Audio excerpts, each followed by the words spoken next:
Sir, All of you mute your mic. Right. Now let's get into this. So we are in the chapter number 1 and 2. Right. Part of the chapter number 2 is for IA2. We are almost preparing for the IA1. Right. We are going through the system calls. We have gone through the several system calls like get PID, get parent ID, P error, right, exit. Then we have gone through the fork, V fork and all. Right. So in the last class, we have gone through creating a process using a vfork, right? Hello, any excuse me, questions? Any questions from your end? sir. There is a request. There, sir, there is a request, sir. Tell me. Sir, some students have been newly joined to A division, sir. They have shifted from B division. Okay. So, can you add them to the Google class so that they can access all the notes and all stuff? Yeah, I will do it. What you can do is you collect all the emails, right, Yes, sir. and send a message to me. It will be done, right, today night. Okay. Right, Thank you, sir. today night I'll do it. See, when you look at Okay. fork statement here, just let me open this. This is a program that we were saying in the last class, right? The difference between the fork and V fork. Now look at that. Fork creates a new process without copying the address space of the parent to the child, right? As child won't reference that address space, the child simply calls exec or exit right after the V fork, right? So please remember, V4 creates a new process without copying the address space. There is no need of that because, okay, it is very simple. It is used to execute exec so that other program can be called. That is the purpose of the V fork. Now, when you execute other program, what happens? See, while the child is running, yeah, child when you create it runs, so it is supposed to call other program to run, right, until it calls either exec is to execute another program, or exit. Child runs in the address space of the parent only. It is something like a child eating in a mother's plate only, right? Thus, but now look at that. Thus V fork, when you use that, it guarantees that the child runs first. Unlike in fork, you are not sure whether the parent runs first or child runs first. The operating system schedules that, right? Now here V4 guarantees that child runs first until the child calls exec or exit. And when the child calls either of these, parent resume. This is what happens. Now look, if you have seen the program, now here, when you call exec, an entire child process which is there in the memory is being replaced by, okay, the new program, right, whatever you're called. The new program, whatever you're called. Okay, please understand this. Right? Understood? Right? So, what is the memory layout of the program? Okay, that's what today we will look into that, and we'll try to recollect. Okay, as per this syllabus, we have already gone through the services offered by an operating system: process management, memory management, storage management, protection, security, introductory part of that. Little bit of that we execute because we'll go through, because we need to know, right, what is the memory layout of the program, and the process management related little bit. Details and all everything you'll be learning that in fourth semester, next semester in operating system course.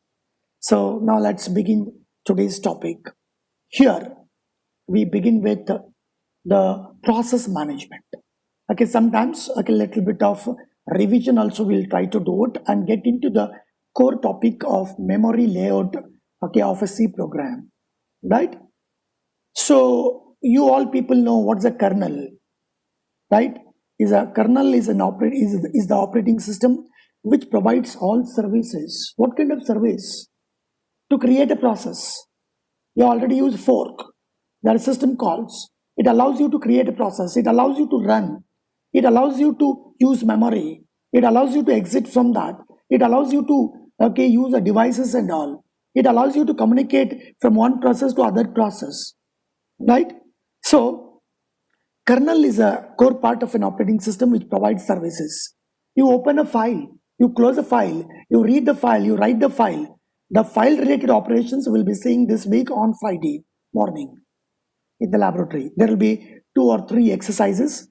Okay, if you want to know the exercise, what is that we are doing, please refer the syllabus which are given to you.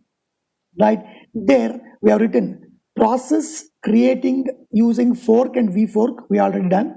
Use of exe system call we have done. Please look at the right hand side, whatever that I'm marking. Right? Let me mark with the yellow color. Right? Now look at the other thing.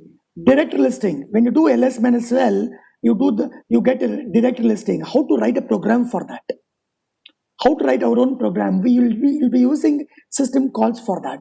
Now you have a file attributes. When you do ls minus l, you will see read, write, execute, rwx, rwx, rwx, file size and all. I want to write my own program. How to do it?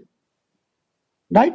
And finally, using all these things, your own ls minus l command you will be implementing. This will be the assignment. Next, you will be doing 3 assignment, and I'll be sharing a program. I'll be explaining about that, okay, in the next class.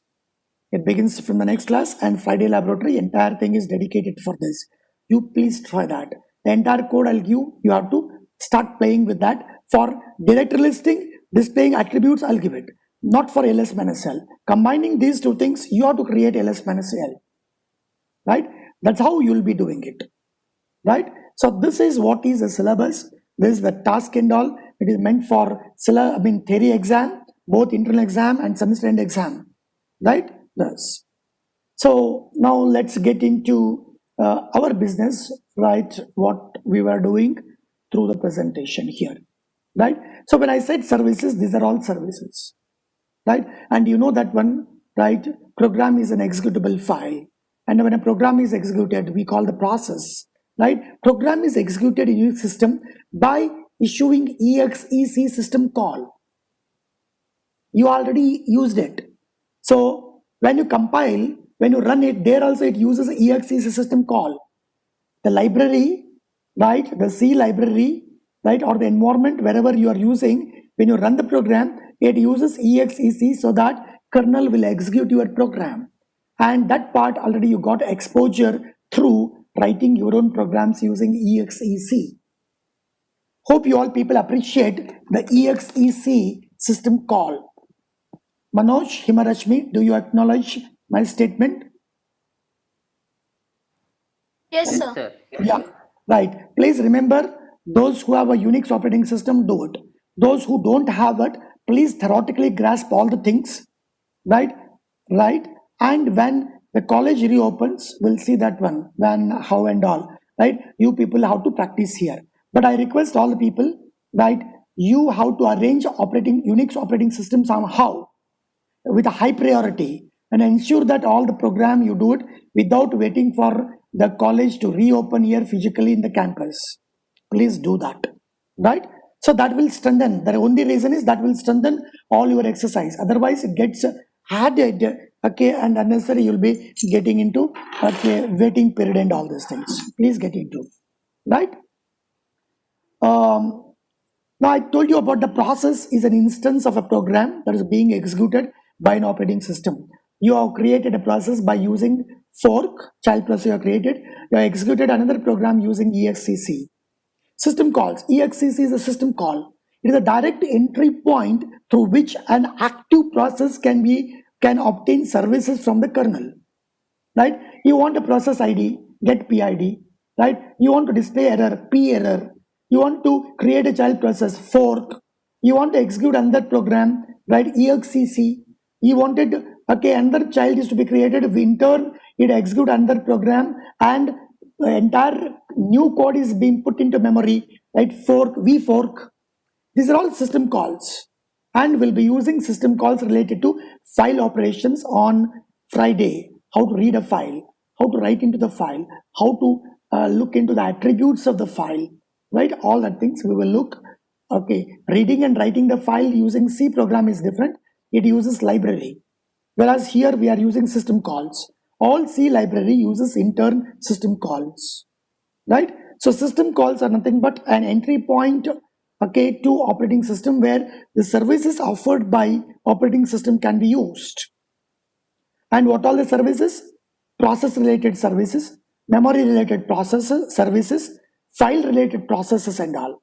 Currently, we have seen process related services like creating a process, exit, right? Getting process ID and executing another process and that program by using exec. These are the few system calls that we have seen it. Okay, this is the revision. I'm doing it, right? This is the new thing that we are going to study today, and you people, okay, how to make an understanding of all these things. There is nothing like an output you can see, but you can understand all these things, right? Rather than showing this diagram, let me pause at this and open another thing. You people have to wait for a minute so that I can open the another thing and show to you where all the things are clearly shown. Just a minute. I'll open my folder where everything is stored. I'll make it available to you all people, whatever that we cover. So I get into memory management, slides, where okay things are clearly expressed. The same thing in the memory management also is shown, but look at this. From placement perspective, this is the most important thing. When I said that one, when you run a program, the program is loaded into the memory. Left hand side, you can see it. The program is loaded into the memory. This is how the memory, okay, or when a process is loaded, okay, when a process is running, when a program is loaded into the memory, this is how it looks. And right hand side is a program. Now look at that. Okay, consider that you have got the high address memory, okay, to the low address, right? Now, okay, let's look into that. How okay, it is being storing that one. So you use command line arguments that will occupy this space. Address and all, you will be studying all these things in computer organization. Let me not deviate from my core okay, track. So command line arguments, whatever you pass, right? You in the sense, right? C startup routine, it will make the command line arguments available to your program. See, look at the command line argument here, right hand side. Thus, they are okay are occupied in the memory space like this here. Then you have a stack. It is called last in first out memory. It grows, right? What all things stored in stack we will see it. There is something called heap. They're all storage. They are nothing but a basket, right? When you go to the market, you carry different basket, right? One basket to carry the vegetable, right? Other kind of container to carry the oil and all. Container is also kind of a basket only, right? Liquid you carry in other basket and solid material you carry in some other basket. Basket are different type, right? Bags are of different type. Container is of different type. So heap is another container, right? It grows like this, right? Then there are okay something in the program which are uninitialized. They occupy here. Then initialized data they occupy here, right? Then the text, actual executable code. This executable code in turn make use of this data. It stores something here and makes use of that. It stores something here, it makes use of that. It makes use of command line argument. This is the memory layout of C program. But let's look into okay how does it appears, right? How does it appears, right? In program or mapping of this program to the memory layout. Okay, we'll try to see it. Okay, now let's look into this particular part. See here, include stdio.h, fine. This library is required for something. Include malloc.h, memory allocation, forget it. Okay, your data structure teacher will teach about that. Then somewhere a global variable you declare, which will be used by all the functions written in the program. Int debug equal to 1. This is called initialized read write data. Your initialized equal to 1, its a value can be changed, and this is stored at this place. Please look into that blue color left hand side. Initialized data. In this section of the memory, this variable, these kind of variables are stored. Now look at that. You have another variable here, character, pointer, program. Program is a pointer to the character. It is not initialized. It is not pointing anywhere. It is uninitialized data. So uninitialized data, that is stored here in this part of, right, memory basket. Got it? Then we'll see some other thing, right? Here, right? We have a stack, we have the heap, we have seen, right? Uninitialized data. This part we have seen it. Initialized read write data, we have seen it. Okay, initialized data, we have seen it. Okay, initialized read only data. What all these things, right? Somewhere, right? You will be using. Look at my marking here. ARGC equal to some message you will be displaying here, using printf in a double quote, right? This is initialized data. It is a text, it is a string, but it is a read only data. Please remember, it is a read only data, right? Initialized read only data, you have it, right? Then I will discard all these things, and again I'll run it. See here now, right? I use a ink color, right? 1 minute, yeah, right. Now, see inside the main, within a bracket, within the opening flower bracket, wherever it is, not necessarily this. It could be this also. It could be this pair. This is called a block. This is the another block. Another block. Okay, outside block. Let's call it as a B0, outside block. And this is the inside block. I call it as a B1. Right? Now look at that. The moment you get into the block, a stack frame is created. This is int I within a block, any block. They are called automatic variables. They are called automatic variables. You people can take a screen snapshot of this also. Right? This is stored in a stack. Every variable which are local to the block, a block identified by open flower bracket and close flower bracket, within that whatever the variable you declare, they're all called automatic variables. All automatic variables are stored in stack. Why? Every time when you allocate, see, some stack frame is created, all that block is stored in this.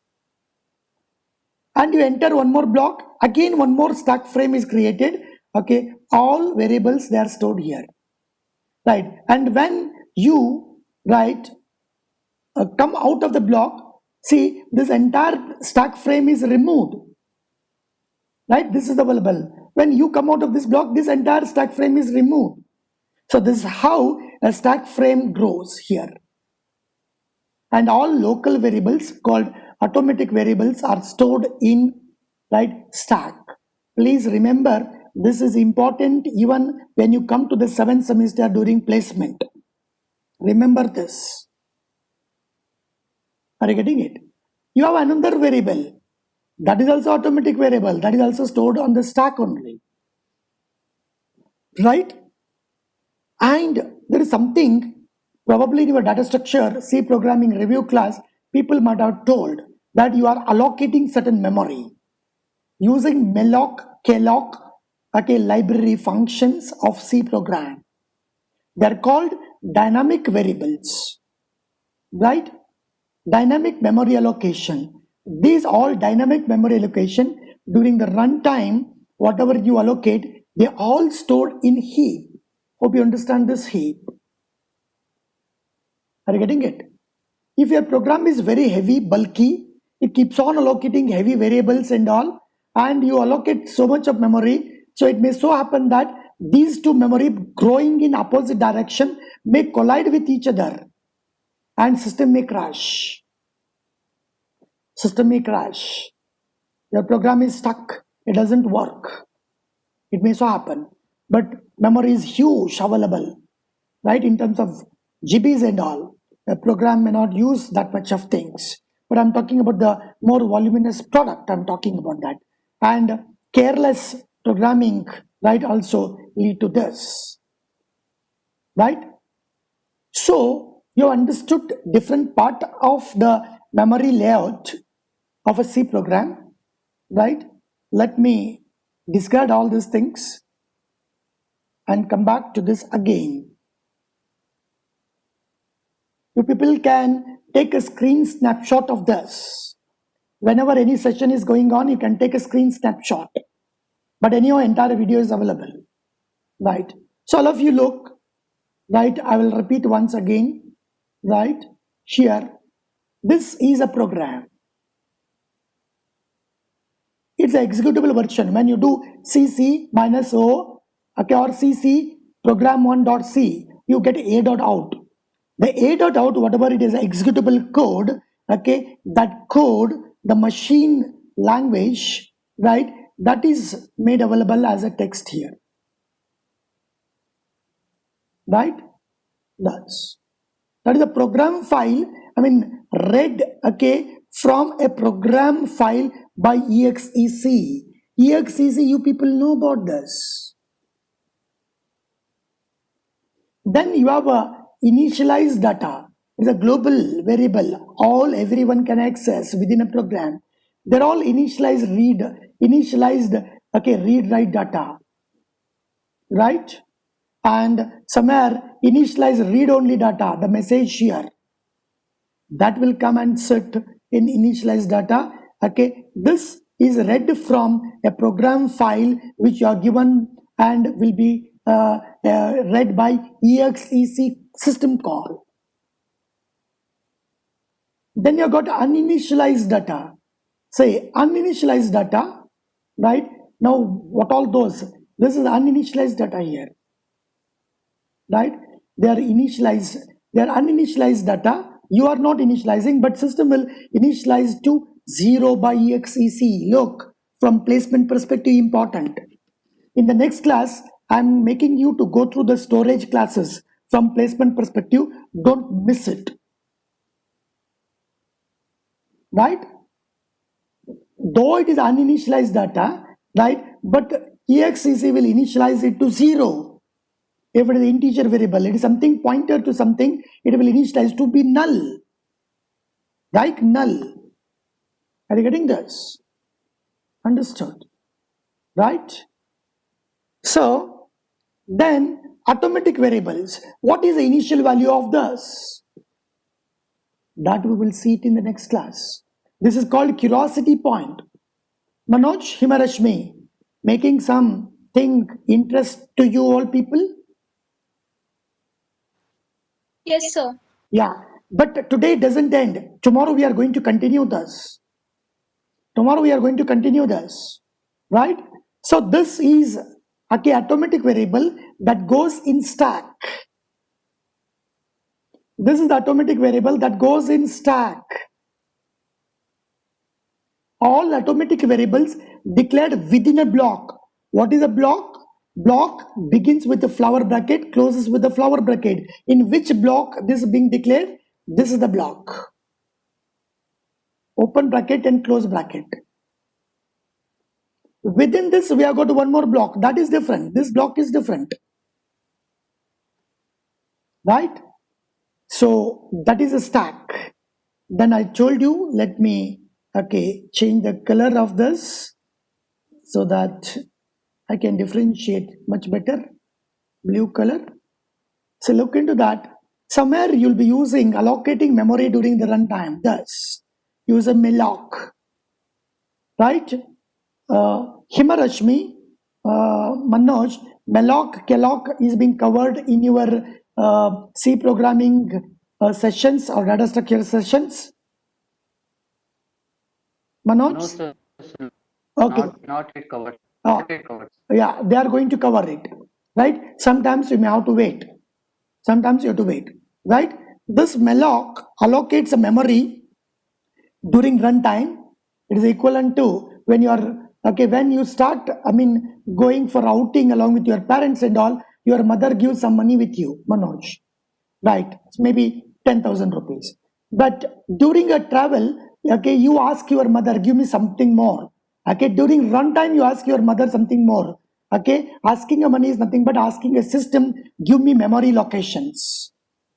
All such memory locations, right, where during runtime it is being allocated, they are all stored in heap.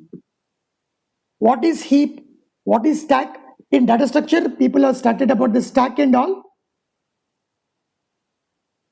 No, sir. Still, sir is dealing with 2D arrays. Okay, right. They will begin. They will begin. Don't worry about that. Right? So, but I cannot get into that ahead of time. Right? It is other people that do it.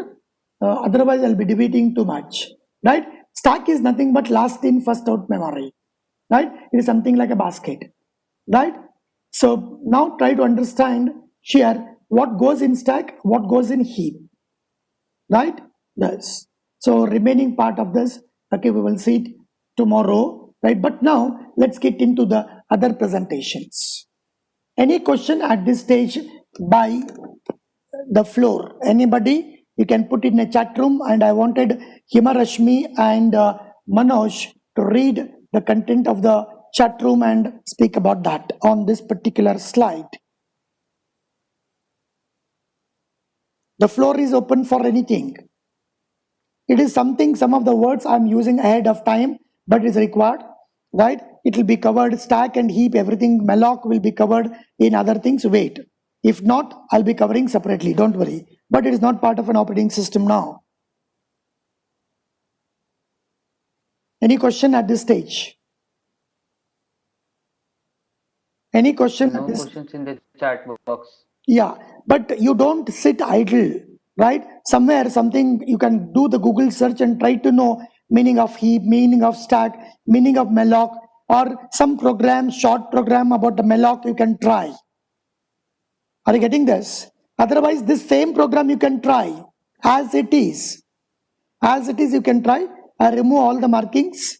You can take a screen snapshot of this. Right, you can take a screen snapshot and try the same program as it is and see what happens. And then each of this, okay, search in the Google and see it. Got it? Shall I go to next topic? Manoj? Yes, sir. Yeah, that's good. And I was talking about the, okay, EXEC. Already I executed one program. Everyone has executed, you use the EXEC system call? Manoj? EXEC system call. Those who have an, Those who have computers, yes, sir.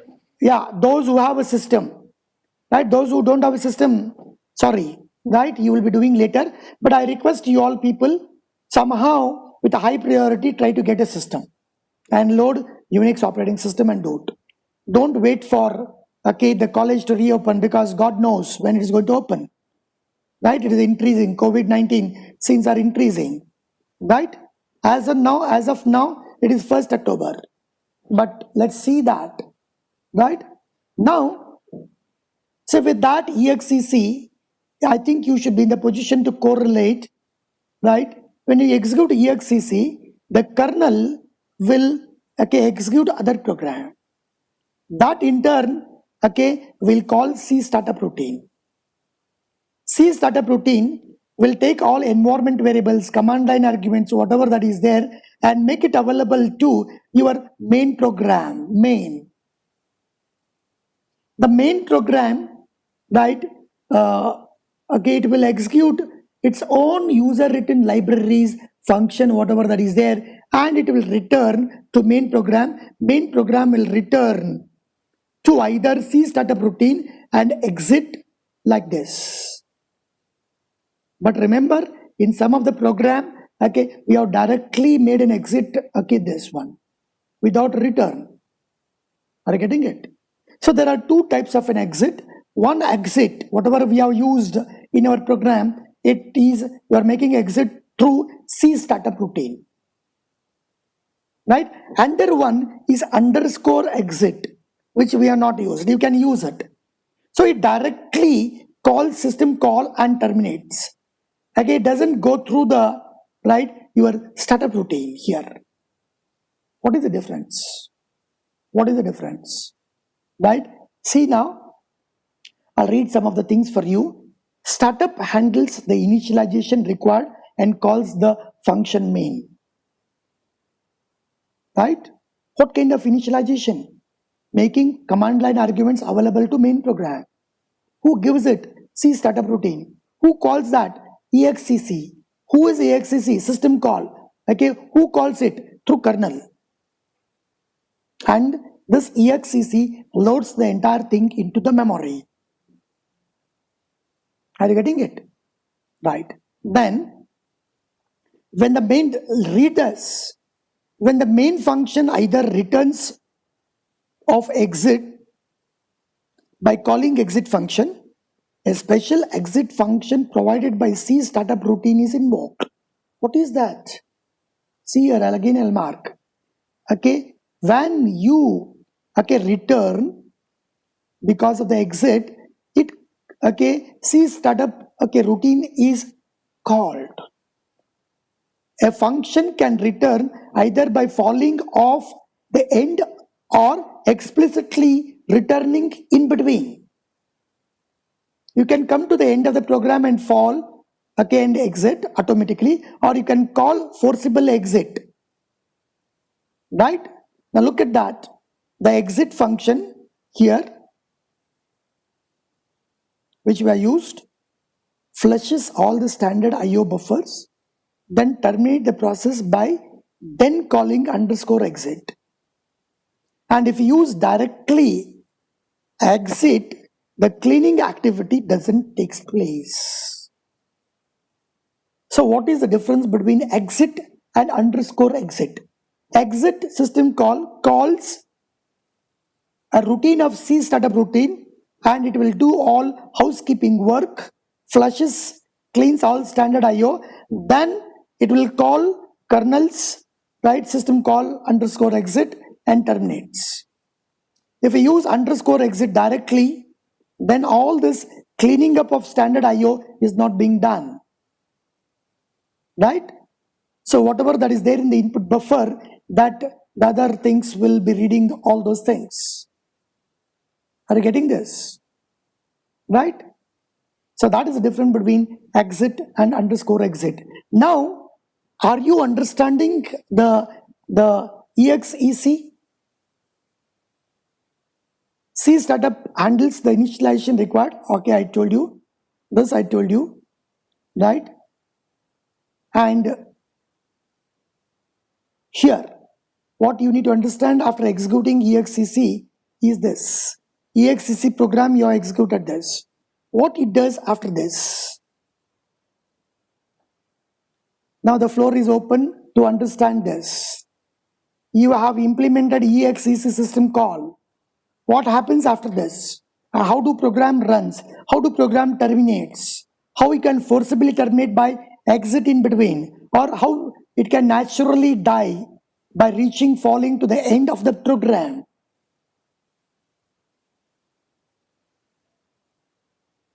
Any question at this stage?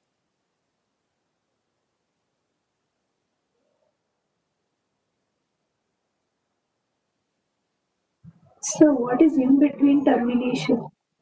Yeah, in between termination in the sense, okay, let me tell you. Okay, now look into that. Somewhere here, 1 minute. Somewhere at this point, consider here, okay, I'll put exit. Simple. Understood? At this point, somewhere I'll put exit. But my program reaching to the end of this and terminating naturally. This is the natural death. This is the death due to the accident. Are you getting this? And this is, okay, what the answer that you asked the question. This is the answer for the question you asked. Himarashmi, am I clear to you? Himarashmi? Yes, sir. Yes, sir. Yeah, right. Any other question? So when we call the exec, it will go to the another, the program executed is another program other than the which we have written in the main. True. So the program which it is executing due to exec, that will terminate. Yes. Okay, it is not terminate. Okay, that it's a memory, whatever that is there. Okay, that is being occupied by the new program. It is something. Assume that you mute your mic. Assume that Himarashmi, mute your mic, all of you. Himarashmi, you are executing your sisters by name. Then what happens is, wherever you are staying, you know, okay, you are removed from the memory, your sister will come and occupy wherever you are staying in the room. Hope you understood now. Himarashmi? Yes, sir. Right. You are executing. You call your sister. Okay. So whatever the room where you are sitting there, that is called memory. Right. Entire thing is removed, and your sister, the new program which you are called, she will come and occupy your room. It is as good as this. And what is that room? That room itself that we were discussing about this. And see here, right?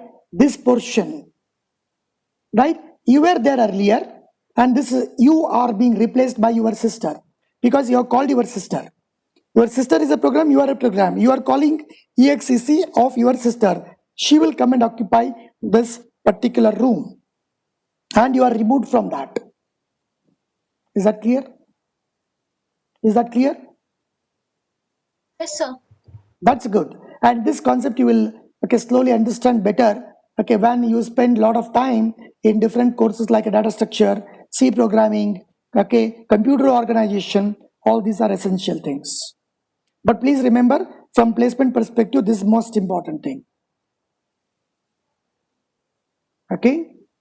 What is the difference between exit and underscore exit? Underscore exit is to be called by a process that wants to avoid any standard IO cleanup from taking place. Exit function flushes all standard IO buffers and then terminate the process by calling OS exit system call. Are you getting it? It is intern.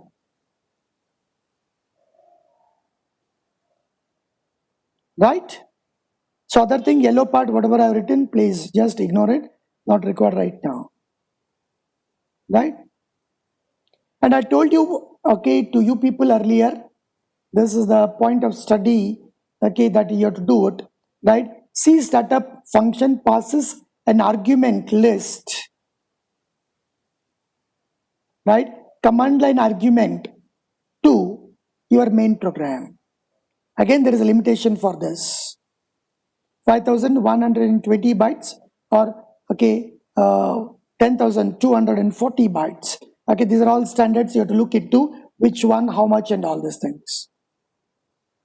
The first argument is an integer, we told, specifying number of arguments, right? Okay, ARGC, please remember, ARGC.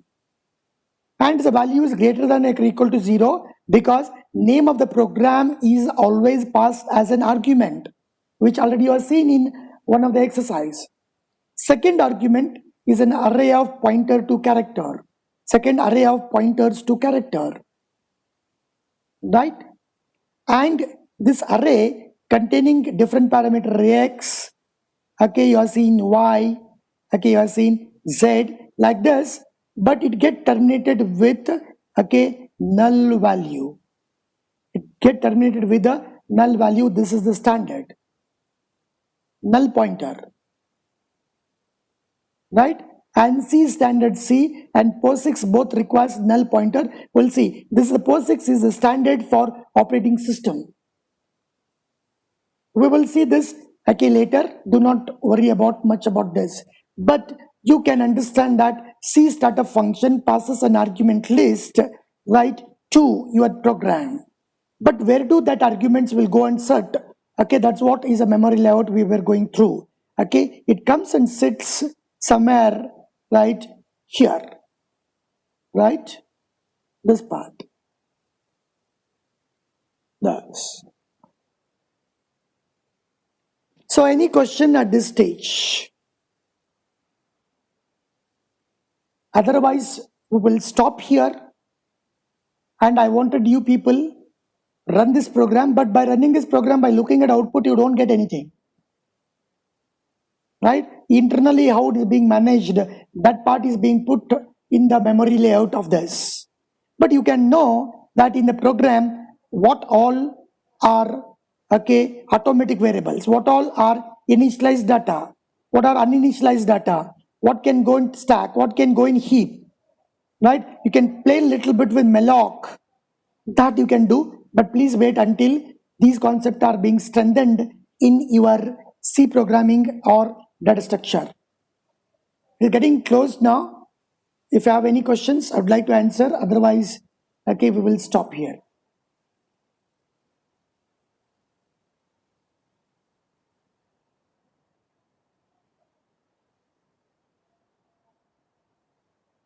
Anything, any questions here? No questions in chat box, sir. Okay, please wait. As many as 54 students are participating here. Manoj, you send list of all those students, their Gmail ID. Okay, I'll be adding that today evening. Okay, without fail. Got it? Right? Okay, sir. Right. Okay, thank you. Right, I'm stopping now. Right, I'll be ending the meeting.